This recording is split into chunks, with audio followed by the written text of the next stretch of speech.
शालेय आठवणी या चॅनलमध्ये आपले स्वागत आहे। आज आपण बालभारती मराठी या पाठ्यपुस्तकातील रविवारचा शोध हा पाठ घेणार आहोत। आनंदला रविवार फार आवडे, कारण त्या दिवशी त्याला खूप खेळायला मिळे। कधी एकदा रविवार येतो याची तो वाटच बघत असे। एकदा त्याच्या मनात आले की अशी वाट पाहण्यापेक्षा त्यालाच जाऊन आपण भेटावे, पण हा रविवार राहतो कुठे हेच त्याला माहीत नव्हते। एक दिवस सकाळी उठवताना आई त्याला म्हणाली, आनंदा, अरे उठ, सकाळ झाली। सोमवार उजाडला।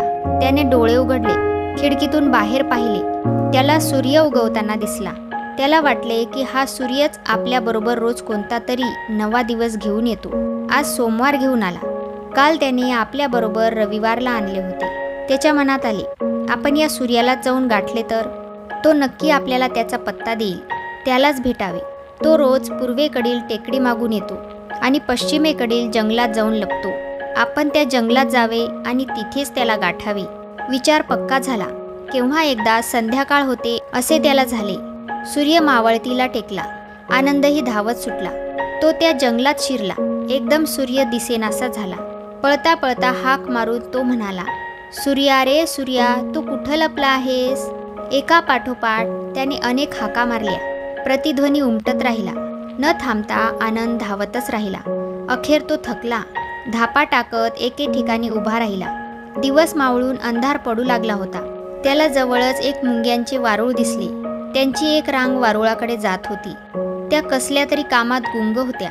जवळ जाऊन त्याने विचारले, बायांनो, सूर्य कुठे राहतो हे तुम्हाला माहीत आहे का? न थांबता चालता चालताच एक मुंगी त्याला म्हणाली, नाही रे बाबा, आम्हाला माहीत नाही। आम्ही फार कामात आहोत। पावसाळा तोंडावर आला आहे। आम्हाला साखर, गूळ, धान्य या सगळ्या गोष्टींची बेगमी करायची आहे। तू बापडा पुढे जा आणि कोणाला तरी विचार। आनंद पुढे चालला। जवळच एका झाडावर त्याला मधमाशांचे एक पोळे दिसले। त्या पोळ्यासभोवार मधमाशा घिरट्या घालत होत्या। जवळ जाऊन त्याने विचारले, सूर्य कुठे राहतो हे तुम्हाला माहीत आहे का? दोघी तिघी एकदम म्हणाल्या, नाही रे बाबा, आम्हाला सवडच कुठं आहे कोण कुठं राहतो हे बघायला। आम्ही मध गोळा करण्यात गुंग आहोत। तू पुढे जाऊन दुसऱ्या कोणाला तरी विचार।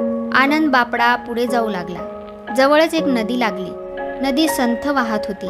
तिच्या दोन्ही बाजूंना हिरवीगार पिके डोलत होती। ती दूरवर वाहताना दिसली। त्याला वाटले तिला कदाचित माहीत असेल। आनंदला एक आशेचा धागा मिळाला। जवळ जाऊन त्याने विचारले, गंगामाई, गंगामाई, अगं जरा थांब। सूर्य कुठं राहतो हे तुला ठाऊक आहे का? वाहता वाहता नदी म्हणाली, नाही रे बाबा, मला माहीत। मी सारखी कामात आहे। मी वाहायची थांबले तर शेतं कशी पिकणार?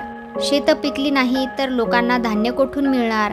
असं कर, तू पुढे जा आणि दुसऱ्या कोणाला तरी विचार। एवढ्यात त्याचे लक्ष एका बाजूला उभे असलेल्या लांडग्याकडे गेले। थोडे पुढे जाऊन त्याने विचारले, लांडगोबा, लांडगोबा, तुला सूर्याचं घर आहे का ठाऊक? जिभल्या चाटत तो म्हणाला, हो तर, मी रानावनात हिंडतो।